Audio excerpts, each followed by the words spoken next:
may mga produkto ngayon na aside from this, may mga produkto na ginagawa ngayon na specialized para sa mga coffee shop.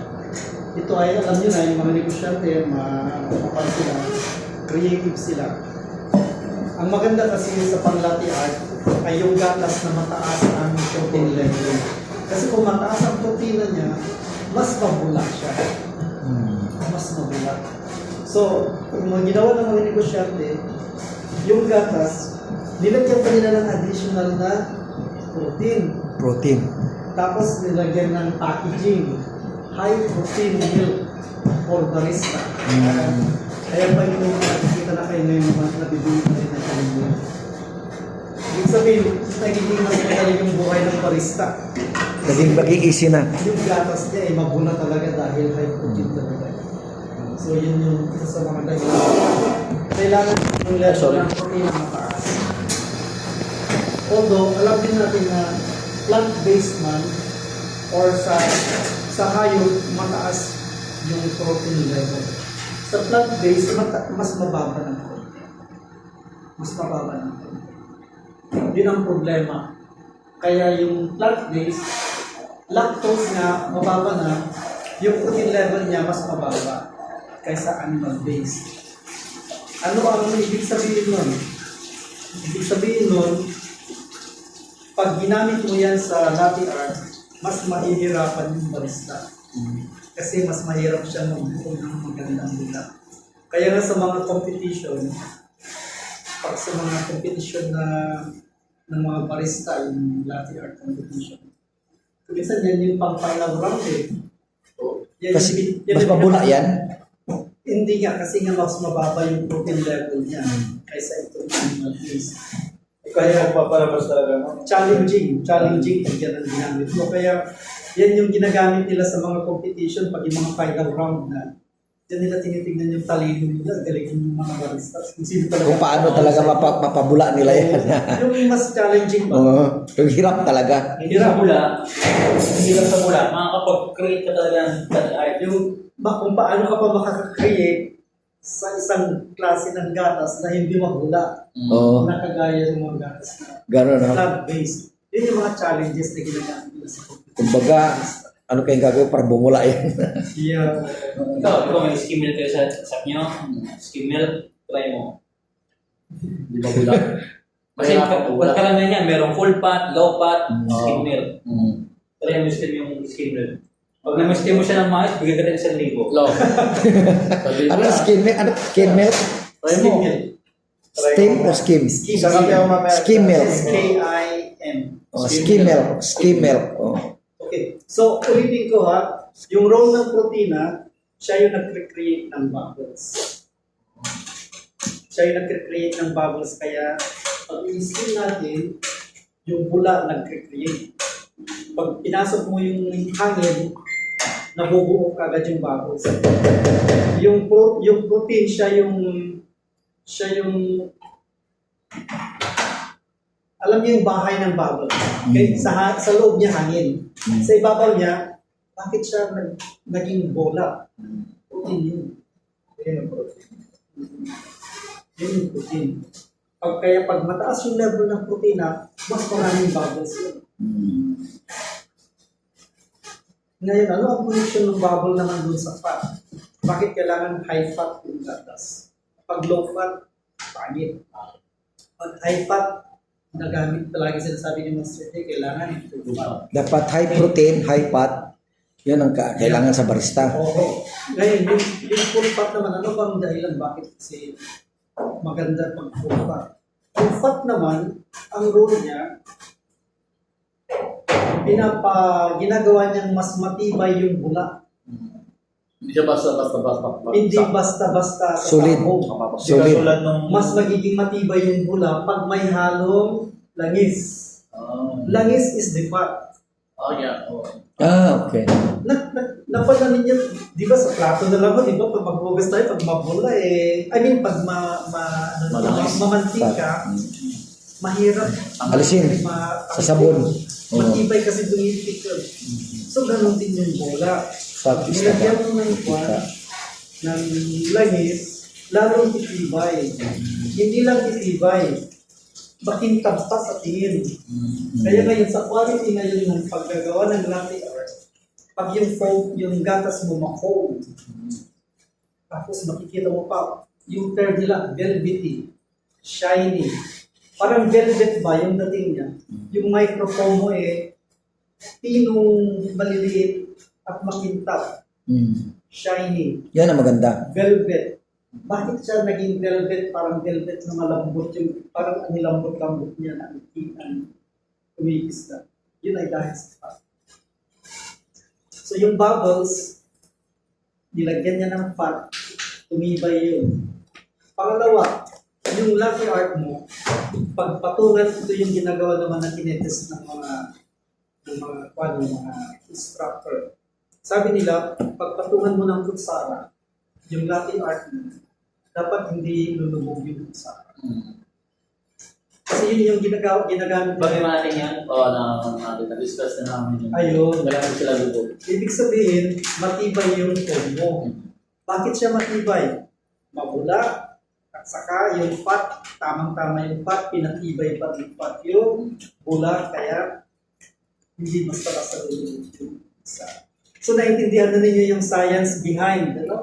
Yun yung scientific explanation dun sa sinasabi nila na hindi lang yung kutsara. Alam na ninyo yung dahilan dahil yun ay kagagawa nyo ng protina at saka fat. Pangalawa, hindi lang dun sa latte art. Ganon din sa panlasa. Yung kape naman, mas masarap pag may high fat. Kasi pag uminom ka ng kape na may latte art, tumatagal yung lasa sa iyong bunga. Bakit tumatagal? Kasi syempre, kagaya nung pagkain, pag bumantika siya, diba, yun, balikan ko yung plato, dumidikit yung mantika sa plato, diba? Yes, Pero din sa bumana natin, yung kape na may mantika, dumidikit sa ating bunganga. O lalamunan. So pag dumidikit siya dyan sa ating dila, mga ganyan, mas tumatagal yung panlasa natin, nalalasahan pa rin natin siya na mas matagal. Kaysa pag low fat siya, ibig sabihin, hindi masyadong dumidikit sa ating dila, sa ating bunganga. Madaling nawawala. Kung ano yung latipan natin, madaling na nabubukasan. So, nakapagod niyo yung role ng fat, Fat at saka yung protein, Mm. yung lactose. Yun yung mga mahalagang bahagi ng gatas. ayun, yun. Ang naano ko na kailangan pala sa Ayun na mga yung barista. pangatlo, master. High protein at saka Yung fat. full fat. Full fat. Yung, di ba, lactose, protein. Tapos yun yung pangatlo, yung full fat. May lactose ba yan? Wala. Of course, ito. Meron. Ito, high lactose. So, kailangan puro high. Yun ang low. So, kaya nga, puro dapat pala, ang dapat pa sa barista, kailangan natin ng, pag bumili tayo ng gatas, high protein, Lactose. high fat, full fat, ganon. At saka yung lactose. high lactose. Oo. Okay. Pero pag may mga kliyente kayo na may problema na lactose intolerance, hindi kayo ng station, yung mga plant-based. Kaya pala mayroong nakitang ganon. Ngayon, isa pa ng tanong para sa mga barista. Maraming coffee shop ang gumagamit ng hindi ganito. Ang ginagamit nila yung, alam niyo po yung naka-tetra pak na malalaki. Yung mas mura na gatas yun. Yung tetra pak. Petra Pak. Meron Yeah. Petra Pak. Mas mura yun. Pangalan Petra Pak. Yeah, mas mura yun, di ba? Ganito rin siya. Yeah, parang nakaganyan yun. Ganyan yung ano niya. Yung contents niya, parang 2 or 6 ba? Oh, Yung six. tetra pak. 6 bucks. 6 6 pieces na ano. Mas mura yun. Pangalawa, mas matagal ang bandun shelf life niya. Hindi basta-basta Taon. masisira yun. Oo. Taon yata, Kahit 20. O taon ang ano. Kahit hindi mo Expiration. Yeah, kahit hindi mo pa-erect. Hindi meron. Yung ano. Maraming coffee shop ang gumagamit doon. Sa isang dahilan, mas mura. Siyempre, mura. lalaki ang Kahit full fat siya, master, magkaiba pa rin sila at saka yan. Yeah. Mas mura, kaya ginagamit ng mga negosyante kasi mas lalaki ang kita nila. Pero sa totoo lang, mas mahirap sa buhay ng barista yung ganung klase ng gatas. Kasi ang gatas kasi ng mga nakatetra pa, hindi katulad nito na ito high fat, high protein, High lactose. high lactose. Ang problema doon sa mga gatas na nakatipid, may mga halo pa na iba. Hinaluan na yan ng mga chemical, preservative. Yung mga preservative para hindi siya masira agad. Ang problema, yung mga preservatives na yun, may epekto na yan sa paggawa ng latte art. Meron ano. Kaya yan pa yung mga ginagamit ng mga challenge sa mga barista. Sa mga barista competition. Ang hirap din gumawa ng latte art sa mga ganyan. O yung gano'n, no? So ikaw, pag yung coffee shop mo ay gumagamit ng gano'n, alam mo na yung dahilan. At least sa isip mo, alam mo na yung dahilan. Yung boss ko gusto niya tumitan mas malaki. Pero nasa iyo na yun, mas mahirap naman yung buhay mo sa barista. Kasi yung mas challenging na gumawa ng latte art, medyo mas mahirap gumawa. May mga full cut pa sa Pilipinas. Tulad yung mga Pierre Mayroon Brand, din. Alaska, Marami din. yung mga Yung mga beer brand po na po, nakapag na po yun, may mga preservative na po mga yun. Pero kahit na, halimbawa, may ganito nakagalan na ano, pa rin yun, no? Wala, kasi wala Hindi, pag mga nakagalon na ganito, normally mga kanya, kasi makikita mo yung shelf life niya. Pag may yung expiration date niya ay maiksi lang, may sila ng ibig sabihin, fresh yan, fresh. Actually, marami rin nagbebenta ng fresh milk sa atin. Yung talagang sa mga may dairy farm, yun mo. May fresh dairy milk farm po. na tayo master sa Pilipinas. Marami. pero full cut po yun dapat. Full fat. Full cut talaga yun. Actually po sa Pilipinas, yung isa sa mga pinakamagandang source ng fresh milk natin na full fat ay yung Miura Buko. Sa Pilipinas ngayon, meron na tawag ng National Carabao Center. Pwede yun yun. Gatas ng kalabaw. Pero yung kalabaw na ito, hindi katulad ng mga kalabaw natin na traditional sa Pilipinas. Ito ay imported. Mga ano yan, imported. Miura Buffalo. Miura Buffalo. Pang ano sa labi sa master, pang dairy sa labi siya. Pang dairy, hindi pang bukid. Pang dairy siya. Hindi pangararo. Kaya imported ito kasi ang Miura Buffalo sa Pilipinas, ang yung Miura Buffalo na breed ng kalabaw na yun, yung baka times 4. Yung dami ng gatas ng baka, Times 4. yung Miura Buffalo times 4 ang capacity niya. Mas marami yung produce niya nung ano, Gatas kaysa ano sa baka natin. Kaya nag-put up ang pamahalaan natin ng tinatawag na National Carabao Center. Ito ay nasa Nueva Ecija. nagpo-produce siya ng mga para siyang dairy farm. Dairy farm talaga yan. Hindi lang dairy farm, nagbibigay din sila sa mga kooperatiba sa buong Pilipinas. Nang gusto. Nag-breed sila, Nang gusto mag-alaga. oo, then binibigay din nila Tapos yung para dumami, no? para Sa yung mga farm. milk production natin sa Pilipinas Dumami, no? Yun ang maganda. Actually, na-try ko nakipag-partner sa mga ganyan ng isang kooperatiba ng mga magsasaka. Ito mga farmers, pero at the same time, nag-organize sila ng cooperative nila. Binigyan sila ng National Carabao Center ng isang Carabao. Ng Euro. Para sila maganda. Para sa gatas. Gatas lang yun. So sa bukid nila, pag nag-gather sila, pag naglilinis sila ng mga damo, yun ay pag inuuwi nila yung damo, ipapakain nila dun sa kalabaw lang ngayon. Yung kalabaw nandun sa inaadagaan lang nila. Parang narinig ko na yata yan na parang ginawa yata na magbibigay ng ano, pero pag nanganak na, iwan sa yung anak, kukunin yung ina. Ibigay naman sa iba. Hindi po. Yung unang anak, ibabalik mo Sa kanila. sa National Carabao Center. Okay. Akala ko ba kukunin yung inahin? Hindi po. Yung unang anak, ibibigay mo sa National Carabao Oo. Center bilang bayad mo doon sa ina. Oo. Pag naibigay mo na yun, pang masusunod na anak, sa ina. Hindi ba kailangan master dalawang Carabao yung siyempre? Hindi, kasi ganito. Yung National, Nagko-crossbreed siya, ano? mayroon din silang binibigay na isa na sa isang kooperatiba, nagbibigay din sila ng isa na lalaki. Pero normally, ang ginagawa na lang nila, kasi syempre sino namang may gusto ng may responsibilidad, magpakain, makakalat nun. So yung mga iba ayaw nila, sinaservisan na lang sila ng National Carabao Center. Yung National Carabao Center, siya yung nag-i-inseminate. Artificial insemination. Yung sila yung nag-i-inseminate dun sa pag merong palpo. Parang injection? in-injection In-injection lang. Yung worker ng National Cargo Center, dala-dala niya yung naka-rate na sa inyo. Injection na lang para magbuntis, no? Tapos, Grabe, sila artificial. natawag pala, no? Grabe. So yun, yung Mura Buffalo high stock talaga yun, mas mataas yung fat level niya kasi yung top. So any questions so far? Nagalawa na din yun. Parang maganda ngayon yung ating lessons ngayon rin. Ano po yung milk full cream milk? Masaya po ito. Dito ako napasok niya. Full cream milk, hindi full fat to, di ba? Yan yung full Ano po fat. yung full cream sa Pilipinas na parang Ay yan, mga kanta po yan. Yan po ay mga manufactured ng Manufacture na yung mga dumaan na ang mga yan sa factory. Kumbaga, pre-process na yun. pero pwede pong paggawa ng ano yun, foam. Hindi natin masabi kasi parang gano'n na po siya, no? Parang mga gano'n na yan. May mga... Ibig sabihin, full cream, kakahanap ka ng full fat talaga sa Pilipinas. Full fat ang kailangan, hindi full cream. Marami. Sa Pilipinas yung gamit ngayon, yung Barista Alaska, ang ginagamit nila ngayon doon. Pag meron tayong example, example meron akong pwede akong mag-ano ng mga susupply sa akin mga gatas, gano'n. O talagang pupunta lang ako sa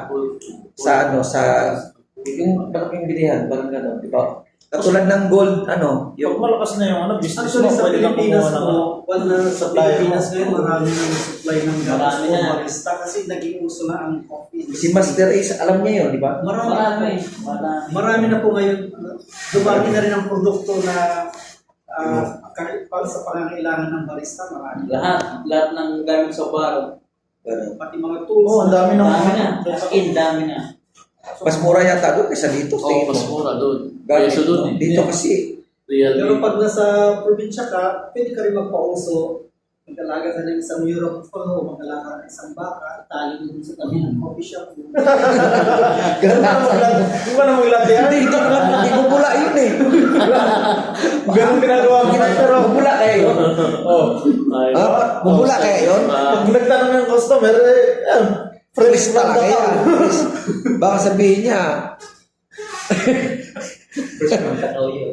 Fresh from Takaw yun. May kikwento pa ako dyan. Ito relevant din sa lesson natin. Actually po, yung fresh milk, yung kagaya ng natin, ito, na pasteurize. May tawag na naman yun, pasteurization. Pinapasteurize po ang fresh milk. Ito mga ito, pasteurized. Paano ba yung tinatawag pasteurized? Yun ay parang disinfect. Niluto para mamatay yung mga nahalong microbial bacteria dyan. Malilinis siya. Paano ba ang sistema ng pagpapasteurize? Ang pagpapasteurize po ay mayroon isang malaking timba o hindi naman timba, yung talagang lutuan pa rin na stainless steel na gano'n. Na mas malaki, yung gatas halimbawa nandito, yung malaking stainless steel, syempre mas malaki dyan, lalagyan ng tubig yun. Then kukulo yun, ito naman nakalagay lang yun. So hindi mag-mix siya, no? Yung init lang yung kumukulong tubig na yun lang yung hindi diretsa na ito yung iluluto, hindi yung gatas. Parang siya. Ganun lang yun. Pagkatapos may limit na naman yan. Yung temperature, kagaya na dito kasi nga hindi, parang hindi masira yung gatas. Yung 60 degrees, 60 to 65 degrees centigrade, sabi na ino-observe yun sa pasteurization. Ino-observe yun. Kasi pag kumulo na yan, masisira. Sira na. Siguro below 60 pa yun, master, no? Yeah. Actually yun, kumulo naman siya, yung nandito sa labas kumulo. Pero may oras lang yun. May hindi, mga minutos lang yun, o mga 1 minute o 2 minutes lang. Then tatanggalin. Kasi hindi dapat kumulo ito. Yung nasa loob. Pwede kong pakuluin nila dito, pero yung nasa loob hindi dapat kumulo. Yan, may measurement din yan, mini-measure din yan. Pag umabot na siya sa ganung temperature, tanggalin na yun. Pasteurize na yun. Namatay na yun. Yun na yung fresh milk natin. Balik sa vinegar na pasteurize na yan. Na-pasteurize na Ginagamit yan. na. Na-pasteurize. Kaya doon sa Kwan, dito sa Saudi Arabia, yung mga camel, di ba, may mga table. Uso yun, di ba? Bibili ka sa kanila, talaga gagawin niya, tapos papaitin niya sa isdagan. Hindi pa yun na-pasteurize. Ako nakatikim na ako ng gano'n, hindi na-pasteurize. Talagang, Ano lasa ng master? basta mo. Sarap, ang tamis. Meron dyan sa ano, meron sa Tinanggal na yun, di ba nagkano nga rin ito nagka-virus yung galing sa camel. Yeah. Actually, madalang, doon unang panahon talagang hindi uso yung pasteurization. Talagang fresh food. Kagaya rin ni nanay, di ba? O yung milk ni nanay, hindi naman yung pinapasteurize, diretsong sinusunod. Ano eh, Mas freezer pa eh. Tapos sa nanay. pagpapay mo sa bata, i-steam eh. So yung pasteurization ngayon, ano lang yun? Para sa panalangin sa health and yung sanitation. Yan nga tanong na. Parang may mga microbia man doon. Tanggal. Pero hindi pa rin nila pakukulbin kasi alam nila na yung gatas, pag pinakulo mo, 150 degrees sira na yung gatas. Nawawala na yung mga sustansya na iba. Lilipad yung mga ibang vitamina tubig. Lilipad sa mga tapos pati nga yung sweetness niya masisira. Kaya hindi pwede pakuluin yung gatas. Kaya tingnan, pati sa bahay ninyo, pag gusto ng anak na hot milk, yung pag magpainit kayo ng gatas, painit lang, huwag kulo. Dahil pag pinakulo din niyo yung gatas, sira na yung mga. Wala na yung vitamins na para sa bata. Warm lang. Warm lang. Mas maganda rin, Master, yung ano. Bakit yung sa nanay na lang lagi ang sa tatay, hindi pwede. Ito naman talaga. Master ah. Sa tatay, di ba? Mas ano din, mas mabay vitamins yun. Wala eh, mamariglan yung tawag doon eh, mamariglan. Oo, no? Eh yung mamariglan, nasa nanay lang yun eh. Sa nanay lang. Doon yung sa tatay. Di na nung ano. So, naunawaan na natin, may naunawaan na ba tayo tungkol sa gatas, milk, chemistry, laman, kung ano yung connection. Actually, hindi ko naintindihan yung ano na yan eh. Pero ngayon naintindihan ko na regarding sa gatas. Kasi hindi ko alam bakit kailangan natin fat, kailangan natin ng protein. Ngayon actually, salamat. Actually, naintindihan ko na. Kasi pag bumibili ako ng gatas, di naman ako timitingin kung fat, protein, high protein. Basta bili lang ako eh, inumin ko lang. Ngayon, alam niyo na kung dahilan, pag yung tinawag na, yung foam mo, ang ganda, shiny. Hindi ko rin naintindihan yung lupat, Pag high fat. sabi na, velvety, shiny, alam mo na ang ibig sabihin doon. Sa loob ng isip mo, alam mo na naging shiny yan dahil sa fat. Kaya lang, ano yan, healthy fat. Saka ano, malalaman natin sa gumagawa, na fat yung ginamit niya. Full fat. Yeah. Di ba pag pero kaya hindi Laki ng bagay yung ano ating ngayon ating So pag magnegosyo kayo, alam ninyo kung may sasagot na kayo. kayo ang tapat sa niyan ngayon. Siyempre, pag-iisipan ninyo, ano ba ang decision ko, yung kikitain ko, o yung nasa ng hati ko. Nasa inyo yun. Masarap yun. Ay, balik. tatlo ang pwedeng pag-aralan, yung demand ng customer at yung lasa ng produkto mo. Kasi pwede rin na halimbawa put up ka ng coffee shop at yung presyo mo mataas.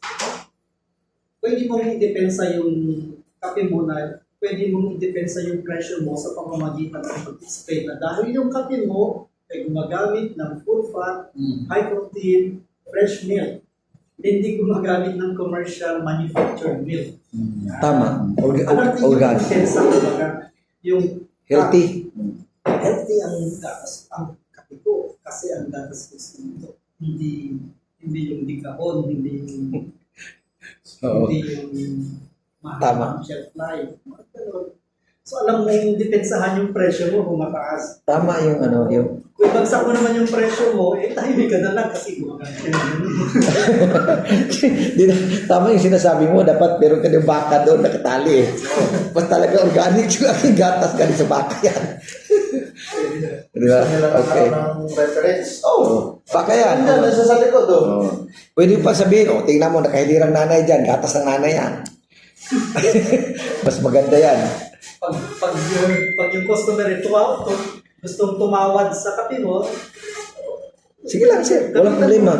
Gamitan mo ng yung katetrapak ng gatas. Pag gusto nyo ng first class, gamitan mo ng fresh milk. Pwedeng sabihin na gano'n. Sabihin, sir, pwede yan. Oh. Mas maganda yung ano. Tama. Pwede mo rin na kung halimbawa kung may may restaurant ka, no? May coffee shop ka, may bakery ka. Tapos matitin. Tapos kasama sa packaging yung sa packaging gusto nila may overflowing coffee with latte art. Ayan, nasa iyo na yung pag-presyo mo. Kung yung budget nila, ganito lang yung kaya nila, ganito mo na nakatapak na gatas. May nakadepende sa ano, sa budget Oo. para hindi ka naman lugi. Kaya mong laruin pag alam mo na lahat sa mga elemento na ito. Sa pag-price ng mga product. Pag yung galantin mo yung presyo na lang, gamitin mo rin siya ng fresh milk. Pag medyo nagbabudget sila, paunawaan mo na yun, gamitin mo na lang. Hindi para hindi ka rin makakit. Tama. Business talaga. Yun yung mga kailangan isipin laruin. Doon na pag yung tinatawag na costing. Sa Amen. negosyo. Okay. Okay. Okay.